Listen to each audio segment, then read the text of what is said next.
I saw a link recently where nowadays there are all these avatars that are getting created using purely synthetic data.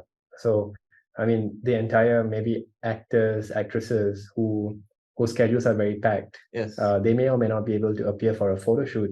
So what is happening is people are creating these avatars using synthetic data, which may replicate these actors or actresses or could be a new character altogether. How do you see synthetic data evolving in this space? Is that something you do as a company? So creating 3D models, let's say out of thin air using AI, it's definitely a use case of synthetic data.